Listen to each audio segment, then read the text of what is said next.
പിതാവിൻ്റെയും പുത്രൻ്റെയും പരിശുദ്ധാത്മാവിൻ്റെയും നാമത്തിൽ ആമേൻ. എൻ്റെ പ്രിയപ്പെട്ടവരെ, ഇന്ന് വെള്ളിയാഴ്ചയാണ്, ജനുവരി മാസം 31-ാം തീയതി. നമുക്ക് പ്രാർത്ഥിക്കാം. അമ്മേ, പരിശുദ്ധ അമ്മേ, അമ്മേ പരിശുദ്ധമേ, ദൈവമാതാവേ, ദൈവമാതാവേ, അന്ന് അങ്ങ് കൃപാസനത്തിൽ പ്രത്യക്ഷപ്പെട്ട് വരാൻ പോകുന്ന മഹാദുരന്തത്തിൽ നിന്ന് രക്ഷപ്പെടാനും എല്ലാവർക്കും വേണ്ടി പ്രാർത്ഥിക്കുവാനും ആവശ്യപ്പെട്ടിട്ട് 20 വർഷം കഴിഞ്ഞ ഈ വേളയിൽ കൃപാസനത്തിലൂടെ ഞങ്ങൾക്കും ഈ ദേശത്തിനും അങ്ങ് മധ്യസ്ഥം തേടി തന്ന എല്ലാ അനുഗ്രഹങ്ങൾക്കും കൃപകൾക്കും ഞങ്ങളിപ്പോൾ ഹൃദയം നിറഞ്ഞ നന്ദി പറയുന്നു. അമ്മേ പരിശുദ്ധമേ, ജപമാല മാതാവേ, സകല കൃപാസനം പ്രാർത്ഥനയോടും ചേർത്ത് ഞങ്ങളിപ്പോൾ പ്രാർത്ഥിക്കുന്ന ഈ കുടുംബത്തിന്റെ പ്രത്യേക നിയോഗം ഓർക്കുക മക്കളെ.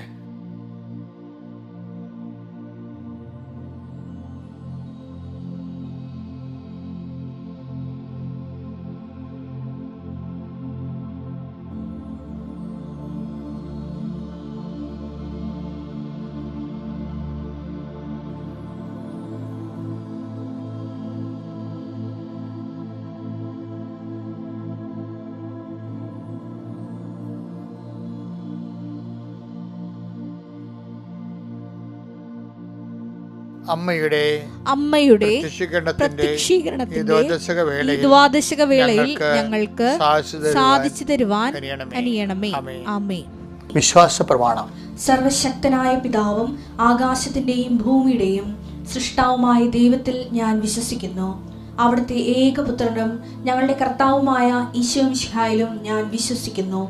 ഈ പുത്രൻ പരിശുദ്ധാത്മാവിനാൽ ഗർഭസ്ഥനായി കന്യകാമറിയത്തിൽ നിന്ന് പിറന്ന് പൊന്തിയോസ് പീലാത്തോസിന്റെ കാലത്ത് പീഡകൾ സഹിച്ച് കുരിശിൽ തറയ്ക്കപ്പെട്ട് മരിച്ച് അടക്കപ്പെട്ട് പാതാളങ്ങളിൽ ഇറങ്ങി മരിച്ചവരുടെ ഇടയിൽ നിന്ന് 3-ാം നാൾ ഉയർത്ത് സ്വർഗത്തിലേക്ക് എഴുന്നള്ളി സർവശക്തിയുള്ള പിതാവായ ദൈവത്തിന്റെ വലതുഭാഗത്തിരിക്കുന്നു. അവിടെ നിന്ന് ജീവിക്കുന്നവരെയും മരിച്ചവരെയും വിധിക്കുവാൻ വരുമെന്നും ഞാൻ വിശ്വസിക്കുന്നു. പരിശുദ്ധാത്മാവിലും ഞാൻ വിശ്വസിക്കുന്നു.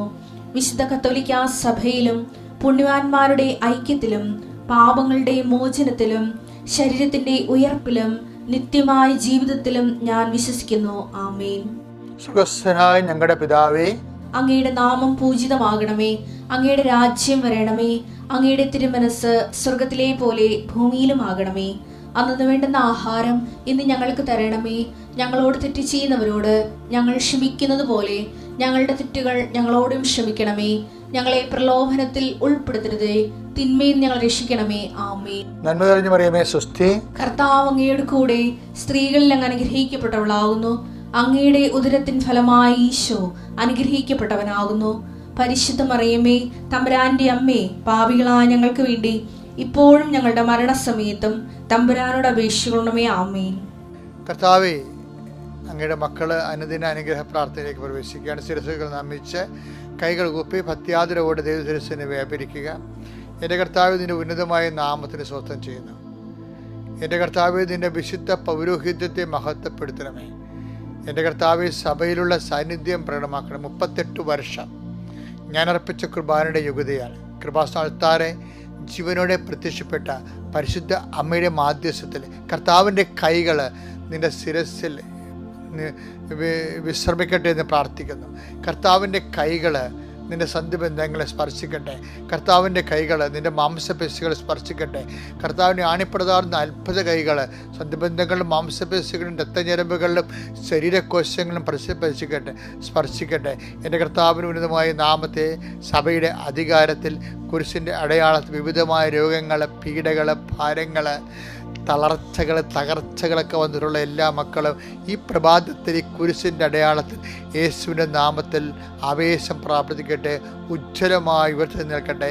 എൻ്റെ കർത്താവിൻ്റെ ഉന്നതമായ നാമത്തിൽ നിന്നെ വലട്ടുന്ന പ്രശ്നങ്ങൾ, നീ സങ്കടത്തോടെയും ഭാരത്തോടെയും ഉത്കണ്ഠയോടെയും ഭയത്തോടെയും നോക്കിക്കാണുന്ന വിഷയങ്ങൾ, വ്യക്തികൾ, സംഭവങ്ങൾ, സംഭവസ്ഥലങ്ങൾ, ഓഫീസുകൾ, പണിയിടങ്ങൾ, തൊഴിലിടങ്ങൾ എല്ലാം ഇപ്പോഴും കർത്താവ് ഏറ്റെടുക്കട്ടെ. എൻ്റെ കർത്താവെ, അതായത് പലതര ഉത്തരവാദിത്തങ്ങൾ ഉച്ച മുതൽ ഇന്ന് 2-3 ദിവസം ഉറങ്ങാതെ ഇരുന്നാലും ചെയ്യാത്ത ജോലിയുണ്ട് എന്ന് വിചാരിച്ചുകൊണ്ട് ജോലി കണ്ടിട്ട് വിഷമിക്കുന്നവരുണ്ട്.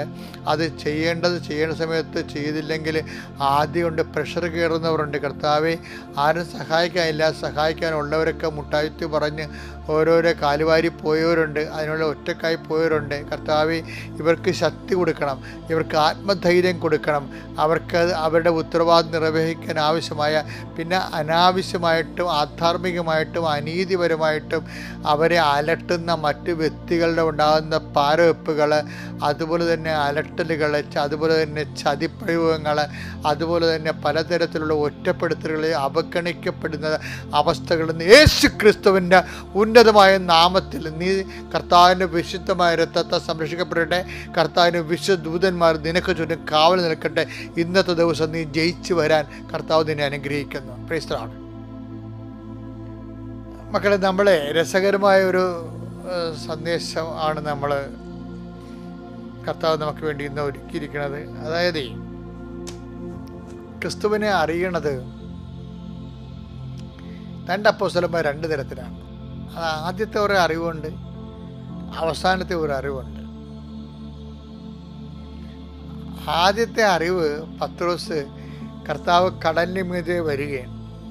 മത്തായിയുടെ സുവിശേഷം 14:28 കാര്യം, അപ്പം വർദ്ധിപ്പിച്ച ദിവസം രാത്രി മലയിലേക്ക് പോയി പ്രാർത്ഥിച്ച ശേഷം കർത്താവ് അപ്പോസ്തലന്മാരെ അക്കരയ്ക്ക് പറഞ്ഞു വിട്ടതിന് ശേഷം കർത്താവ് 4 യാമത്തിൽ, അപ്പോൾ ഇരുട്ടുണ്ട്, പക്ഷേ ഇടിമിന്നലുണ്ടെന്ന് തോന്നണം, അല്ലെങ്കിൽ നക്ഷത്രത്തിൻ്റെ നാട്ടു വെളിച്ചം, കടൽ വെളിച്ചം ഉണ്ടാവും. ആ വെളിച്ചത്തിൽ ഈ കടലിന് മീതെ നടന്നു വരുന്ന ഒരാളെ കാണുന്നുണ്ട്, പക്ഷെ വ്യക്തമല്ല. അപ്പോൾ കർത്താവിന് പറഞ്ഞത് കർത്താവിൻ്റെ ചീകൊതിക്ക മുടിയും, കർത്താവിൻ്റെ പറക്കുന്ന ഷോളും ഉടുപ്പും, കർത്താവിൻ്റെ പൊക്കവും, കർത്താവിൻ്റെ ഒരു മാനറിസം ഒക്കെ ഉണ്ടല്ലോ നടക്കണം, അതെല്ലാം കണ്ടിട്ടാണ് പത്രോസ് ആകാര വടിവ് കണ്ടിട്ടാണ് പറയണത്. എന്താ പറയണത്?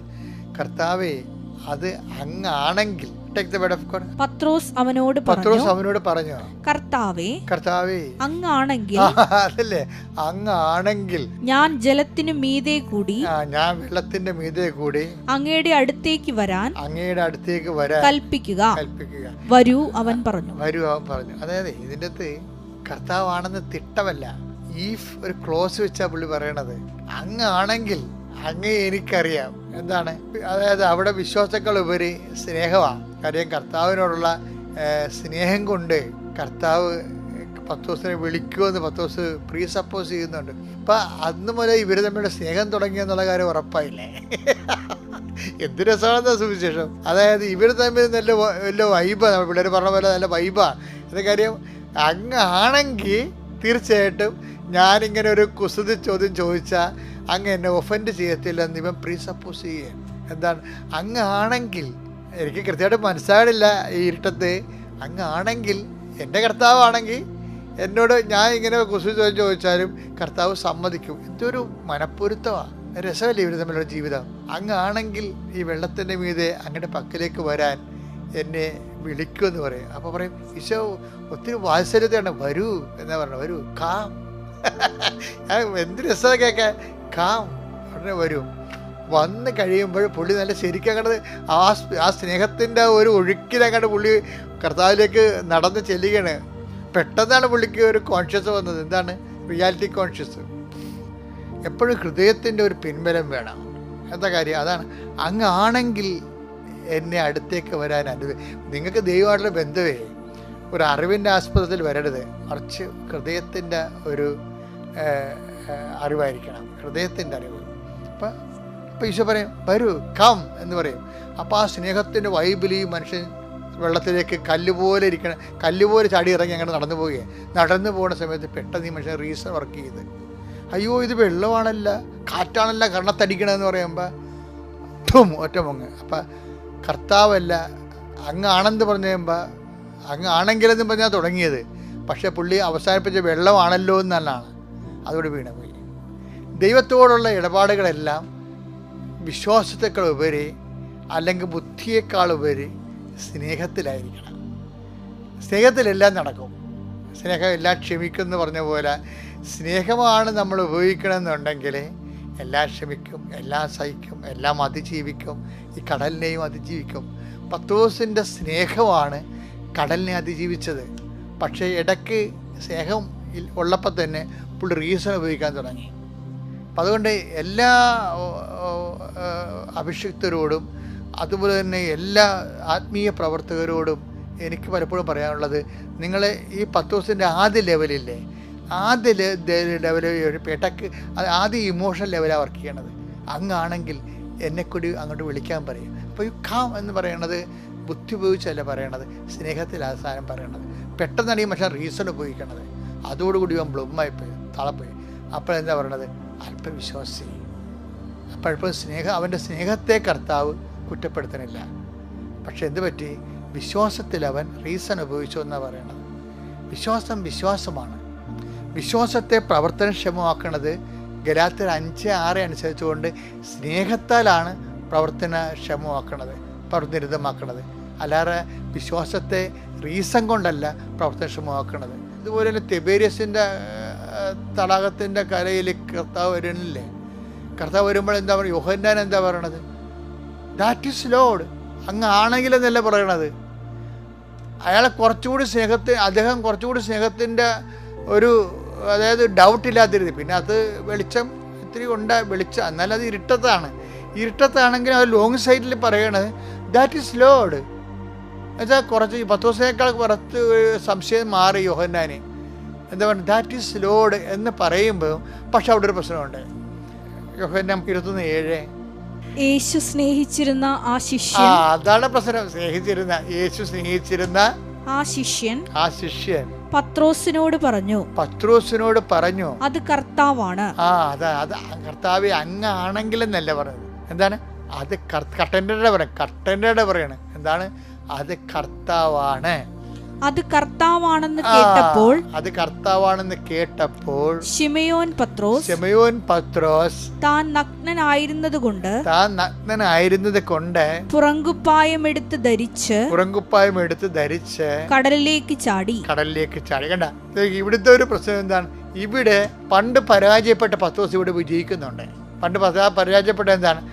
അങ്ങാണെങ്കിൽ അങ്ങയുടെ അടുക്കിലേക്ക് വരെ എന്നെ അനുവദിക്കാൻ പറഞ്ഞ്, എന്നെ വിളിക്കാൻ പറഞ്ഞ 14:28 മത്തായി സുവിശേഷം. അപ്പോൾ ഈശോ പറഞ്ഞു കാം എന്ന് പറയുമ്പോൾ പത്രോസ് കല്ലുപോലെ സ്നേഹം കൊണ്ട് കടലിനെ കല്ലാക്കി ആ മനുഷ്യൻ നടക്കുകയാണ്. പെട്ടെന്ന് റീസൺ ഉപയോഗിച്ചു, വെള്ളം നനഞ്ഞു, കാറ്റ് കണ്ണത്തടിച്ചു, അയാൾ ബ്ലുമായി താഴെ വീണു.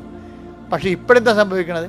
ഇപ്പം ആ സിറ്റുവേഷൻ പത്രോസ് അതിജീവിച്ചു എന്ത് ചെയ്യണേ?